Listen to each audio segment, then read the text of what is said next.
ഈശോ മിശിഹായ്ക്ക് സ്തുതിയായിരിക്കട്ടെ. പ്രിയമുള്ളവരെ, വചനം പഠിക്കാനായിട്ട് എല്ലാവരെയും സ്വാഗതം ചെയ്യുന്നു. ആദ്യം തന്നെ നമ്മൾ ഈ ആഴ്ച പഠിച്ചുകൊണ്ടിരിക്കുന്ന എല്ലാ വചനങ്ങളും ഒന്നുകൂടി ഓർത്തു നോക്കാം. സംഖ്യ 23:23 യാക്കോബിന് ആഭിചാരം ഏൽക്കുകയില്ല, ഇസ്രായേലിനെതിരെ ക്ഷുദ്രവിദ്യ ഫലിക്കുകയുമില്ല. കൊളോസോസ് 3:21 പിതാക്കന്മാരെ, നിങ്ങളുടെ കുട്ടികളെ പ്രകോപിപ്പിക്കരുത്, പ്രകോപിപ്പിച്ചാൽ അവർ നിരന്മേഷരാകും. സങ്കീർത്തനം 57:2 അത്യുന്നതനായ ദൈവത്തെ ഞാൻ വിളിച്ചപേക്ഷിക്കുന്നു, എനിക്ക് വേണ്ടി എല്ലാം ചെയ്തു തരുന്ന ദൈവത്തെ തന്നെ.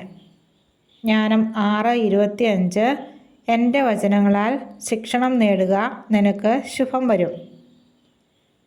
ഇനി നമ്മൾ ഇന്നത്തെ വചനം പഠിക്കാൻ പോവുകയാണ്. 2 കൊരിന്ത്യർ 13:13 കർത്താവായ യേശുക്രിസ്തുവിൻ്റെ കൃപയും ദൈവത്തിൻ്റെ സ്നേഹവും പരിശുദ്ധാത്മാവിൻ്റെ സഹവാസവും നിങ്ങളേവരോടും കൂടെ ഉണ്ടായിരിക്കട്ടെ. ഇത് നമുക്ക് 3 പ്രാവശ്യം ഏറ്റു പറഞ്ഞ് പഠിക്കാം. 2 കൊരിന്തോസ് 13:13 കർത്താവായ യേശുക്രിസ്തുവിൻ്റെ കൃപയും ദൈവത്തിൻ്റെ സ്നേഹവും പരിശുദ്ധാത്മാവിൻ്റെ സഹവാസവും നിങ്ങളേവരോടും കൂടെ ഉണ്ടായിരിക്കട്ടെ.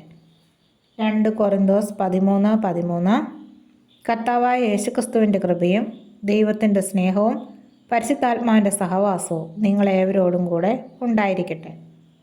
2 കൊരിന്തോസ് 13:13 കർത്താവായ യേശുക്രിസ്തുവിൻ്റെ കൃപയും ദൈവത്തിൻ്റെ സ്നേഹവും പരിശുദ്ധാത്മാവിൻ്റെ സഹവാസവും നിങ്ങളേവരോടും കൂടെ ഉണ്ടായിരിക്കട്ടെ. ഈ വചനം ബുക്കിലേക്ക് എഴുതുകയും പഠിക്കുകയും ചെയ്യുക. നാളെ മറ്റൊരു വചനവുമായിട്ട് കാണാം. ദൈവം എല്ലാവരെയും അനുഗ്രഹിക്കട്ടെ.